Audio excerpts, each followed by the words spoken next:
Hello student. आज आनंद online classes में मैं आप लोगों का वेलकम करता हूं।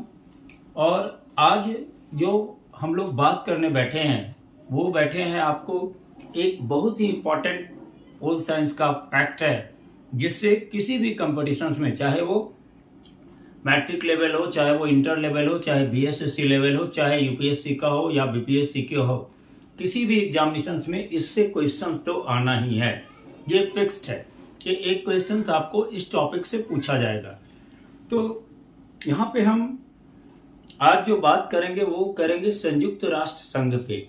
जैसे हुआ क्या था, थोड़ा सा यदि याद करें तो हम लोग 2 वर्ल्ड वार को मतलब एक्सप्रेस कर चुके हैं। 2 वर्ल्ड वार को हम लोग देख चुके हैं, वो कितना विनाशकारी था। और जबकि उस समय वो इतना विनाशकारी था जब हमारे यहाँ किसी भी तरह का कोई भी ऐसा परमाणु बम या किसी अन्य टाइप का जो बम होता है उसका विकास नहीं हुआ था। उसके बाद भी हमारे यहाँ क्या हुआ, तो उतनी विध्वंसकारी जो वार हुई थी सो हुई थी।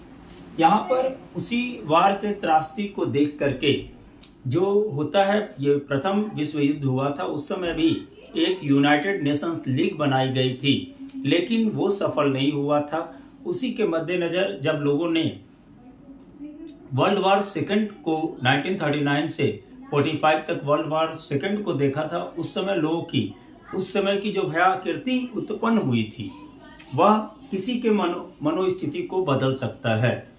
जैसे उस समय आप देखे होंगे कि जो हिरोशिमा और नागासाकी जापान के 2 शहर थे, उस पर बम गिराया गया था, जिसका आज भी उसका प्रभाव वहाँ के रहने वाले लोगों पे पड़ रहा है। और उस तरह का विध्वंसकारी जो था या विनाशकारी युद्ध था, जिसमें लड़ने और लड़ाने यानी कहने का मतलब दोनों तरफ से जो जीत होती है वो भी बिल्कुल बेकार हो जाते हैं, यानी उनकी अर्थव्यवस्था बेकार हो जाती है, उनका ह्यूमन स्ट्रक्चर बेकार हो जाता है, यानी लगभग उनकी जो, यानी कहने का मतलब जब भी कोई वार होगा और पार्टिकुलर यदि द्वितीय विश्व युद्ध हुआ था तो उसमें जीतने और हारने दोनों का विनाश हुआ था।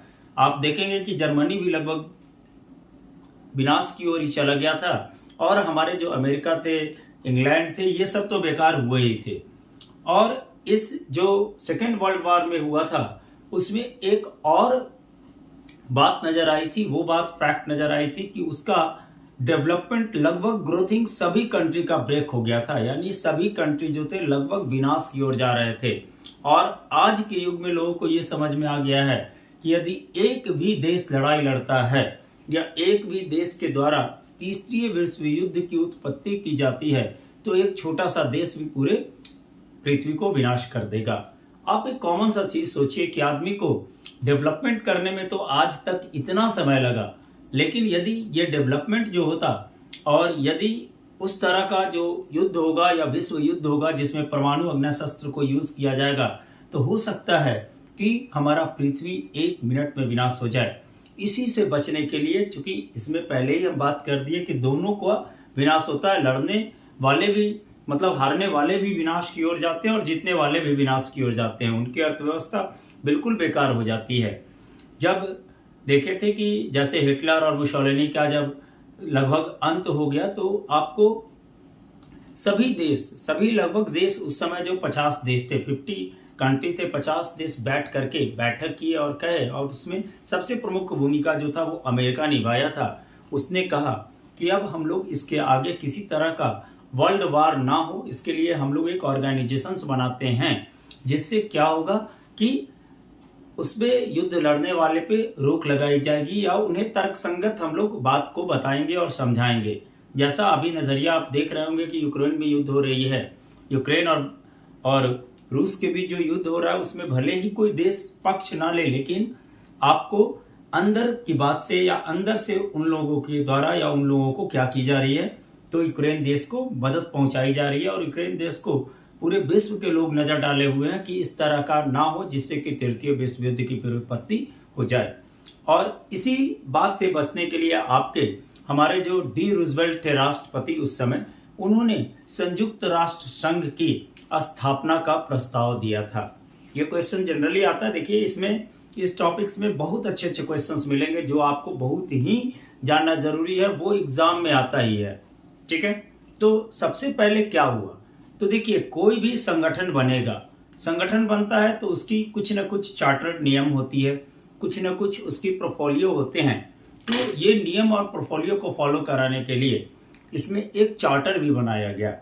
यानी सबसे पहले जो हमारे कह सकते हैं कि अमेरिका के राष्ट्रपति ड्यू रूजवेल्ट ने आपको सभी लोगों को कहा कि भाई आप लोग, अब हम लोगों को एक, सभी देशों को एक समूह हो जाना चाहिए और अब ऐसे विध्वंसकारी युद्ध नहीं लड़ना चाहिए। क्योंकि आज यदि हम बात करें, जिस समय ये युद्ध खत्म हुई थी उस समय तो परमाणु बम की उतनी प्रचलन नहीं थी या परमाणु बम उतना डेवलप नहीं था। लेकिन आज के दौर में सभी लोगों के पास, चाहे वो एक छोटा सा देश ही क्यों ना हो, मालदीव ही क्यों ना हो या छोटा कंट्री ही क्यों ना हो, सभी के पास, आपके पास परमाणु बम है और ये परमाणु बम चंद मिनटों में पूरे को विनाश की ओर ले जा सकते हैं। तो इसी से बचने के लिए आपके डी रूजवेल्ट जो अमेरिका के राष्ट्रपति थे, उन्होंने संयुक्त राष्ट्र संघ की स्थापना का प्रस्ताव दिया, जिसके लिए पहली बैठक जो हुई थी, देखिए इससे भी क्वेश्चंस आता है। स्थापना के पहले 2 बैठक संयुक्त राष्ट्र संघ का हुआ था।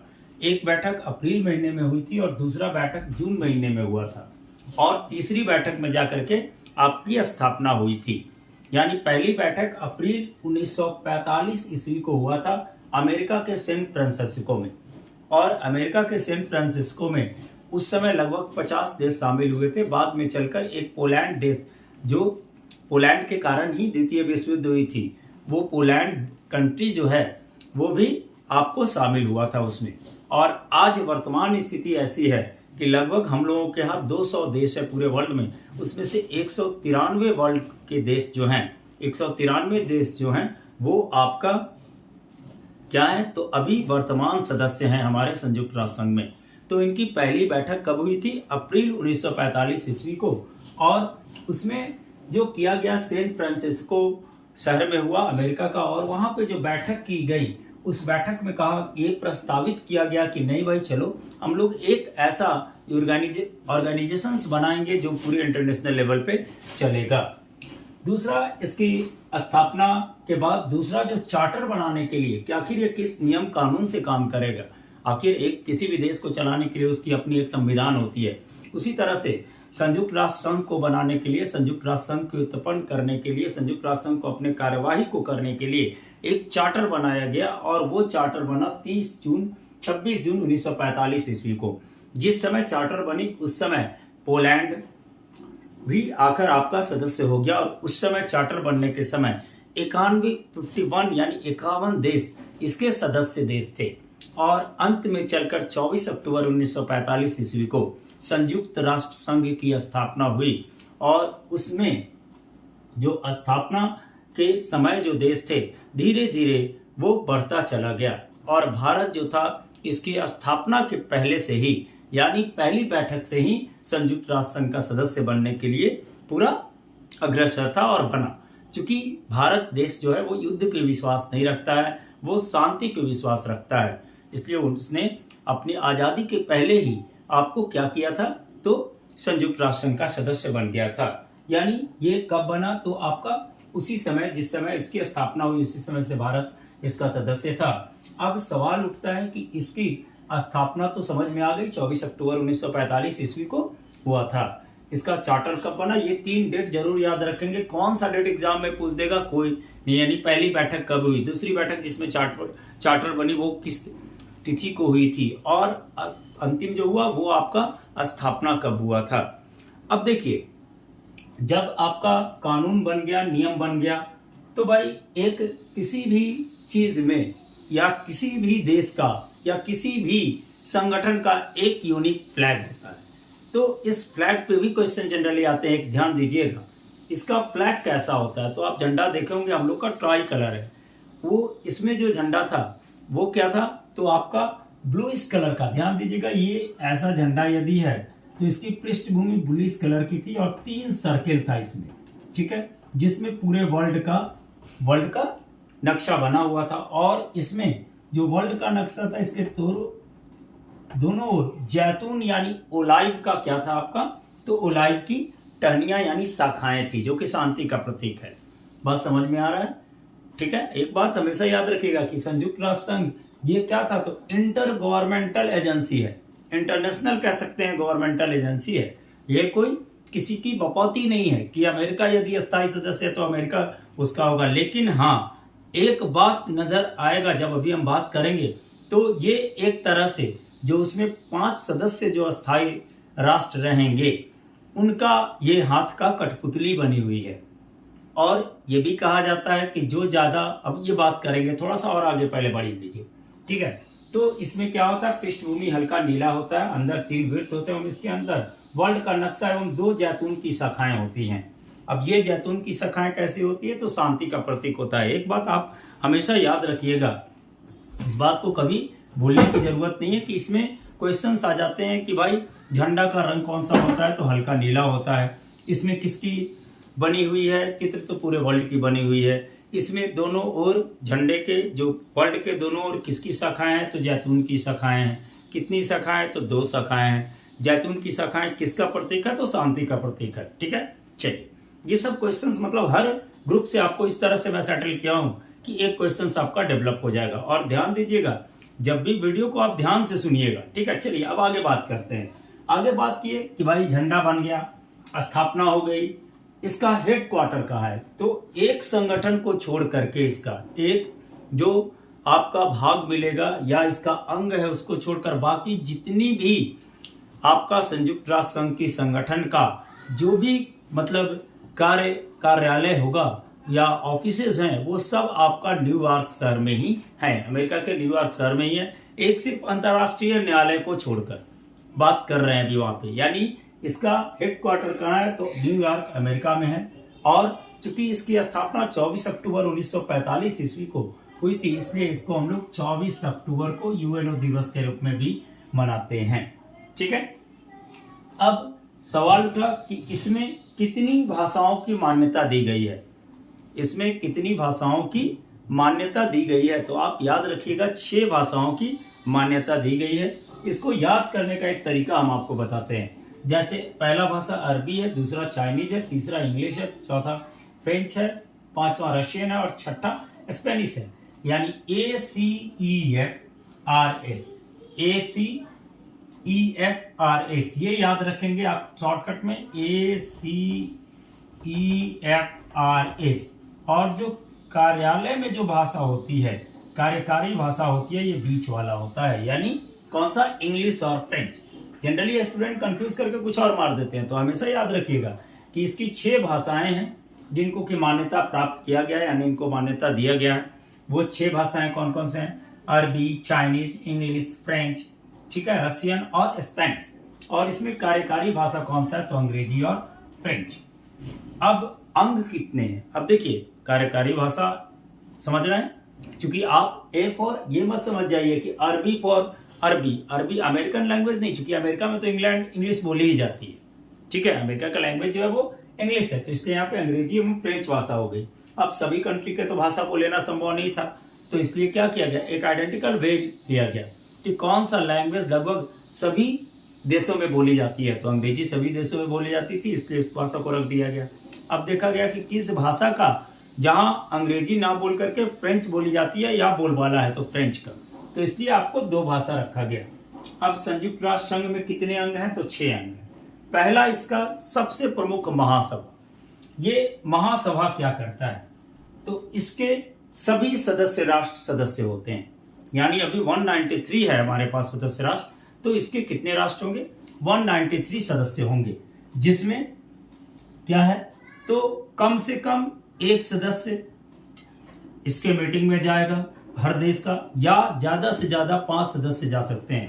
लेकिन उनका जो गिनती होगी या काउंटिंग होगी, चाहे एक जाए या 5 जाए, एक सदस्य का एक ही काउंटिंग होगा वोटिंग का, ठीक है। वोटिंग प्रोसेस का एक ही काउंटिंग की जाएगी। दूसरी बात हो गया, ये क्या करता है, तो साल में 2 बार बैठक करता है, और जनरली जो साल में एक ही बार इसकी बैठक होती है, और जो बैठक होता है वो 1-2 महीने चलता है, और जनरली ये बैठक सितंबर से दिसंबर के बीच में शुरू होती है, और अंत भी सितंबर से दिसंबर के बीच में ही होता है। और बैठक जो होगा वो बैठक को शामिल किया गया, जैसे सबसे पहले इस बैठक में जो शामिल किया गया है, जो अभी तत्काल हमारे महासभा ने शामिल किया है, वो आपका दक्षिण सूडान देश। जब उत्तरी और दक्षिण सूडान पहले से थे ही, लेकिन सूडान देश जब आपको 2011 ईस्वी को अलग हुए तो एक उत्तरी सूडान और दूसरा दक्षिणी सूडान बना। तो उत्तरी सूडान बोला कि मैं फिर से अलग से संयुक्त राष्ट्र संघ का सदस्य बनूंगा, और उत्तरी सूडान भी आपका 2011 ईस्वी में सबसे लेटेस्ट होने वाला है। यानी यदि क्वेश्चन आता है कि संयुक्त राष्ट्र संघ का सबसे मतलब बाद में या सबसे अंत में सदस्य बनने वाला तो कौन सा, उत्तरी सूडान कब बना था, तो दक्षिणी सूडान कब बना था, तो 2011 ईस्वी को। ये क्या करता है, तो एक तरह से सदस्य देश बनाता है, सुरक्षा परिषद में सदस्यों की नियुक्ति करता है, अंतर्राष्ट्रीय न्यायालय में जो 15 जज होते हैं उनको नियुक्ति करता है। ठीक है, यानी एक शॉर्टकट में कह दें कि ये किसका काम करता है, तो आपका जो महासभा है वो आपका संयुक्त राष्ट्र संघ का एक संसद है। ठीक है, दूसरी बात हुई संयुक्त राष्ट्र सुरक्षा परिषद। ये इंपॉर्टेंट चीज है। जैसे इसका कार्यालय कहाँ होगा, तो न्यूयॉर्क में होगा। संयुक्त राष्ट्र सुरक्षा परिषद का कार्यालय कहाँ होगा, तो न्यूयॉर्क में होगा। अब देखिए न्यूयॉर्क में कुल सदस्य कितने, सुरक्षा परिषद में कुल सदस्य कितने होते हैं, तो 15 होते हैं। इसमें 5 होते हैं अस्थायी और 10 अस्थायी होता है। अस्थायी सदस्यों को आपको चुनाव 2 वर्ष के लिए होता है। जैसे भारत भी आपका सुरक्षा परिषद का अस्थायी सदस्य रह चुका है। अस्थायी सदस्य के लिए बार बार अपने आप को खड़ा कर रहा है, लेकिन यहाँ पे जो ये 5 देश जो उसके अस्थायी हैं सदस्य हैं, जिनको विटो देने का अधिकार है, वो नहीं चाहते हैं कि और कोई देश आकर के सुरक्षा परिषद का अस्थायी सदस्य बने, क्योंकि उन लोगों का बोलबाला खत्म हो जाएगा, और पार्टिकुलर अमेरिका का। आप लोग एक बात याद कीजिएगा, यदि 9th-10th का बुक में पढ़े होंगे तो एक आपको हम देखें 9th या 10th के बुक में है वो एक पिक्चर था जिसमें आपको एक संसद टाइप की बनी हुई थी, और नीचे 4-5 लोग थे, और नीचे पूरी जनता पब्लिक खड़ी थी जिनको वो लोग पीट रहे थे।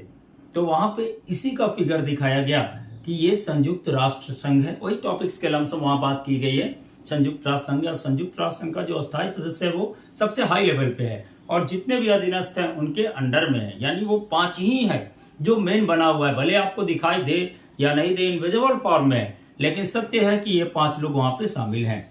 तो कहने का मतलब सदस्य कितने हैं, तो 15 हैं। अस्थायी सदस्य कितने हो गए, तो 5 हो गए। अस्थायी सदस्य कौन कौन सा है, तो देखिए इसको याद करने का यही तरीका है, ABCRA। इसको याद कीजिएगा, हमें ट्रिक्स बनाए हैं। A for America, B for Britain, C for China, R for Russia, A for France.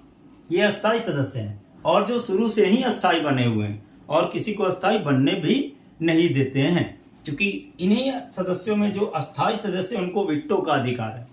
यदि कोई भी विटो यदि आपको फेल्योर हो गया तो उससे पुनः मूल्यांकन होती है, और यही विटो का अधिकार किसी के अधिकार क्षेत्र में ना जाए, इसके लिए ये लोग क्या करते हैं, तो पूरी रोक लगाए हुए रहते हैं। यानी सुरक्षा परिषद में कितने सदस्य हैं, तो अस्थायी 5 सदस्य हुए, और अस्थायी सदस्य की नियुक्ति, अस्थायी सदस्य 10 होते हैं, जिनकी नियुक्ति 2 वर्ष के लिए होती है। और ये अस्थायी सदस्य हमेशा याद रखिएगा, ABCRF। A for America, B for Britain, C for China, R for Russia, और F फॉर फ्रांस। ठीक है, चलिए ये तो हो गया हमारा दूसरा संयुक्त राष्ट्र संघ सुरक्षा परिषद। तीसरा सदस्य क्या होता है, तीसरा अंग क्या होता है, तो देखिए कुल 6 अंग होते हैं, जिसमें से एक अंग अब काम करना लगभग 1994 से बंद कर दिया है। तीसरा जो होगा, एक बात, इसकी बैठक कितने देर में होती है, तो सुरक्षा परिषद का बैठक 14 दिन में एक बार होता है। और इसलिए एक बार तो होता है, लेकिन इसका जो बैठक होता है वो कभी भी हो सकता है। समझ में आ रही है, इसका जो बैठक होता है वो कभी भी हो सकता है।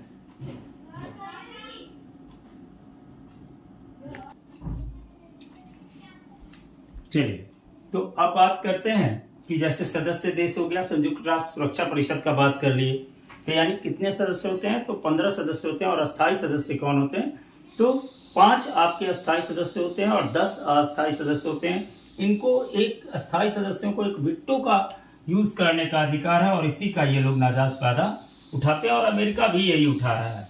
क्योंकि अभी बात करेंगे अमेरिका का क्या भूमिका है, क्योंकि कोई भी संगठन है वो आपको पैसा पे ही चलता है, इकोनॉमिकली ही चलता है, और ये पैसा जो होती है वो आपका डोनेशंस के द्वारा ही चलता है। हर कंट्री डोनेट अपने अनुसार करते हैं अपने जीडीपी के अनुसार। जैसे भारत भी एक बार 10वें स्थान पर पैसा डोनेशंस में पहुंच चुका था, लेकिन अभी वो 21वें स्थान पर 0.8% संयुक्त राष्ट्र संघ को पैसा दे रहा है। ठीक है।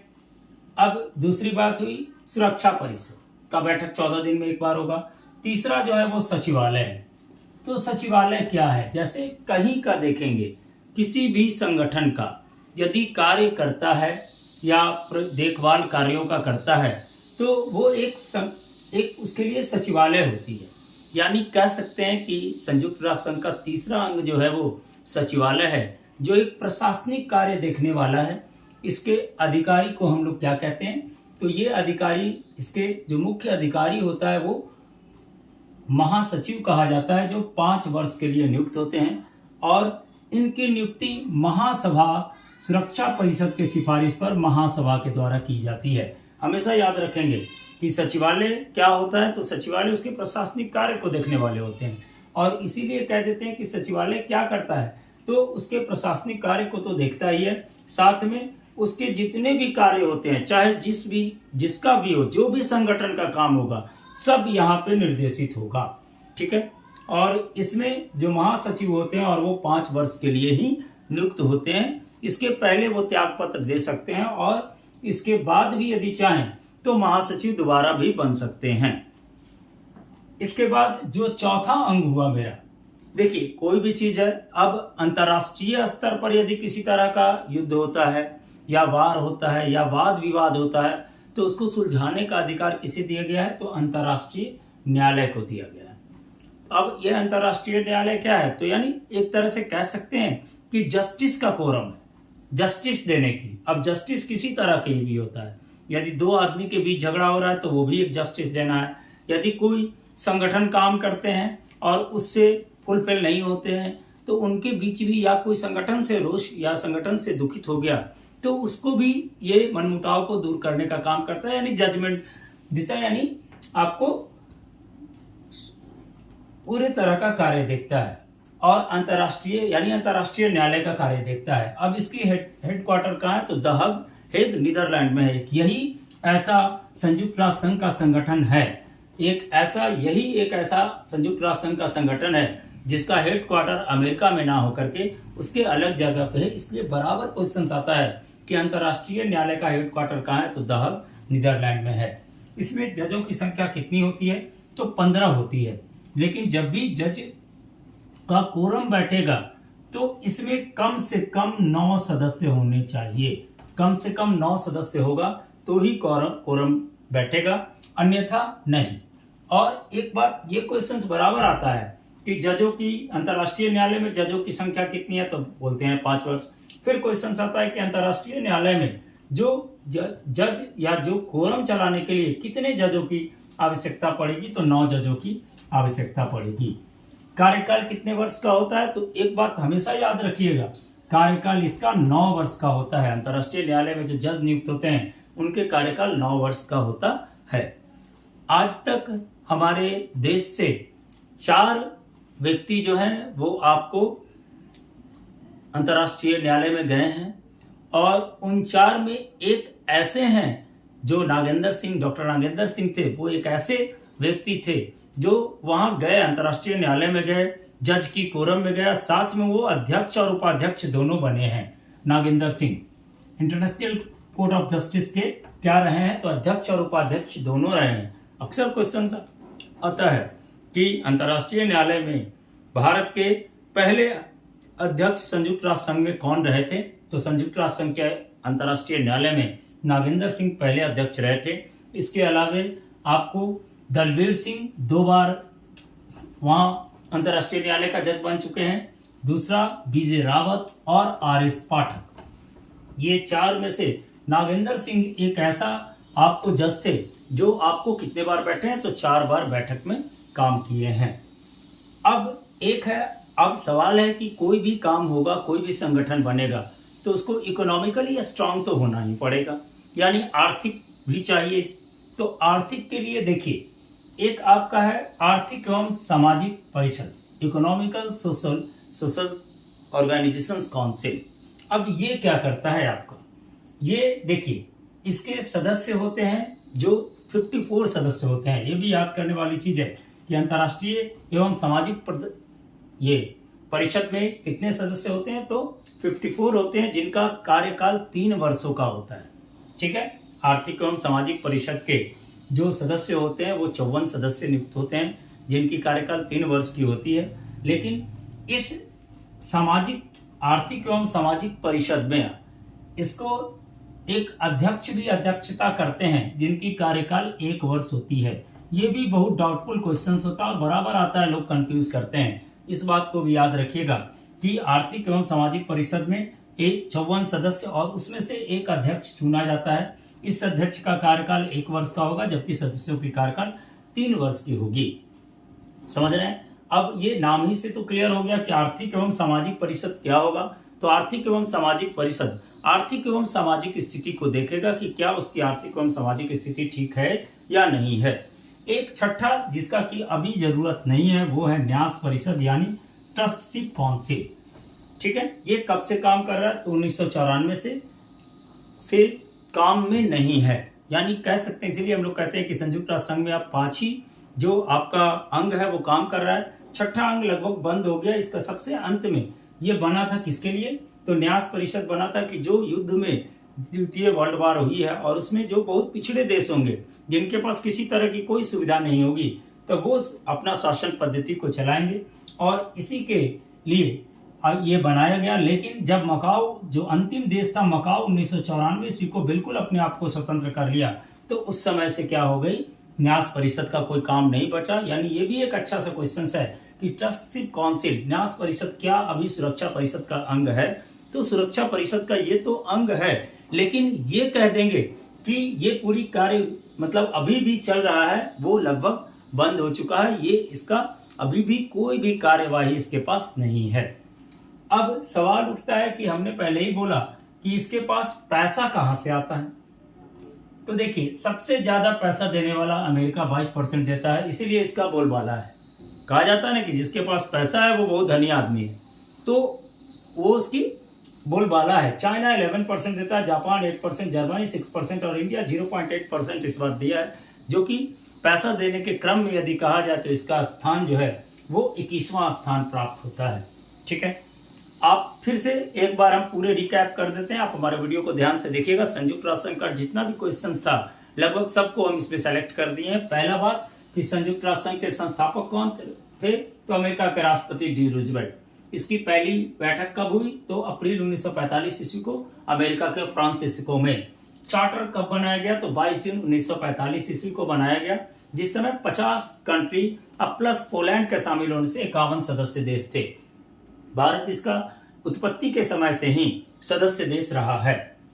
ठीक है, इसकी स्थापना 24 अक्टूबर 1945 ईस्वी को हुई थी, इसीलिए 24 अक्टूबर को यूएनओ दिवस संयुक्त राष्ट्र संघ दिवस के रूप में मनाते हैं। इसका न्यूयॉर्क में इसकी हेडक्वार्टर है। झंडा जो हुआ वो पृष्ठभूमि हल्का नीला, अंदर 3 वृत्त और अंदर में पूरे वर्ल्ड का नक्शा बना हुआ है और उसमें 2 जैतून की शाखाएं लगी हुई है। भाषाएं 6 भाषाओं को मान्यता दिया गया है, अरबी, Chinese, English, French, Russian, Spanish, ACEFR form से याद कर लीजिएगा, शॉर्टकट की बताए हैं। उसके बाद कार्यकारी भाषा यहाँ की अंग्रेजी एवं फ्रेंच है। अंग इसके कितने? 6 अंग हैं, जिसमें से 5 अंग बिल्कुल काम कर रहे हैं। पहला जो हो गया वो आपका महासभा है, जो कि अस्थायी होती है, और इसका जो अपडेट सदस्य बना है वो दक्षिणी सूडान बना है। इसका काम है सदस्य देश बनाना, सुरक्षा परिषद का चुनाव करना, अंतर्राष्ट्रीय न्यायालय में 15 जज होते हैं उनको नियुक्ति करना, और इसीलिए आपको जो महासभा होता है उसको संसद की संज्ञा दी जाती है। संयुक्त राष्ट्र संघ का सुरक्षा परिषद का काम है पूरे सदस्य देशों के बीच में सुरक्षा स्थापित करना, जिसमें अस्थायी 5 सदस्य और 10 अस्थायी सदस्य, यानी कुल सदस्यों की संख्या कितनी होती है? 15 होती है। इसमें अस्थायी सदस्य ABCRF यानी अमेरिका, ब्रिटेन, चाइना, रशिया और फ्रांस है, तथा अन्य जो सदस्य होते हैं इनकी जो अस्थायी सदस्य होते हैं वो तो अस्थायी फॉर्म में बने होते हैं, और अन्य जो सदस्य होते हैं वो 2 वर्ष के लिए बनाए जाते हैं। सुरक्षा का मुख्य काम क्या है? तो इसीलिए कहते हैं कि ये सुरक्षा एवं शांति को प्रदान करता है, इसलिए इसको संज्ञा पुलिस की भी दी जाती है। तीसरा हो गया आपका सचिवालय, जो प्रशासनिक कार्य को देखेगा। अधिकारी महासचिव होते हैं 5 वर्ष के लिए, महासभा के द्वारा नियुक्त की जाती है। सिफारिश क्या होता है इसका? तो सुरक्षा परिषद के सिफारिश पर महासभा के द्वारा इसका गठन किया जाता है। अंतर्राष्ट्रीय न्यायालय, चौथा जो अंग हो गया वो अंतर्राष्ट्रीय न्यायालय। इसका हेडक्वार्टर कहाँ है? द हेग, नीदरलैंड्स में। जजों की संख्या कितनी है? तो 15। कोरम पूरा करने के लिए कितने जज की आवश्यकता है? तो 9। कार्यकाल कितने वर्ष का होता है जजों की? तो 9 वर्ष की होती है। अभी तक भारत से 4 जज जा चुके हैं, जिसमें से नागेंद्र सिंह एक ऐसे जज हैं जो अध्यक्ष और उपाध्यक्ष भी हैं, और पहले अध्यक्ष बनने का उनको सम्मान प्राप्त है। उसके बाद एक आर्थिक एवं सामाजिक परिषद होती है जिसकी सदस्य संख्या 54 है। कार्यकाल 3 वर्ष होता है और इसमें इसी 54 सदस्यों में से एक अध्यक्ष चुना जाता है जिसका कार्यकाल 1 वर्ष होता है। न्याय परिषद 1994 ईस्वी को बनने के साथ ही ये खत्म हो गया। आशा है कि आप हमारे वीडियो को देख रहे होंगे। आज हम पोल साइंस का संयुक्त राष्ट्र संघ सेक्शंस को खत्म किए हैं, और आप लोगों को एक बात बता देना चाहते हैं कि आनंद ऑनलाइन क्लासेस एक ऐसा ऑनलाइन क्लासेस है जो आपको सभी तरह के एजुकेशन का वीडियो को उपलब्ध कराता है और सभी तरह का नॉलेज दे रहा है। अभी आपको एक जीके का सेक्शन लेके चल रहे हैं जिसमें हिस्ट्री, पोल साइंस, ये सब की बात करें। धीरे धीरे कंटेनर बढ़ता चलेगा। आप लोग देखे होंगे कि यदि मेरा हिस्ट्री का वीडियो देखेंगे तो मैं 1206 ईस्वी से लेके 1757 ईस्वी तक का जो भी हिस्ट्री का बात है वो सबको मैं अपने वीडियो में अपलोड कर चुका हूँ। जो उस समय शासक हुए थे उन लोगों सभी के बारे में बात कर दिया हूँ। आशा करेंगे कि आप लोग हमारे वीडियो को जरूर से देखिएगा, लाइक बटन जरूर दबाइएगा और हमारे चैनल को सब्सक्राइब कीजिए, क्योंकि इसका हमारे द्वारा जो अपलोड किया हुआ वीडियो है जिसका नोटिफिकेशन आपको तुरंत मिल पाए। ठीक है, बेल आइकन को भी दबा दीजिएगा। और साथ में एक बात हमेशा याद रखिएगा कि अभी कोरोना गया नहीं है, कोरोना है, इसलिए आप लोग डिस्टेंस बनाए रखें, मास्क जरूर पहने, सुरक्षित रहें और अच्छे से अपना जीवन यापन करें। धन्यवाद।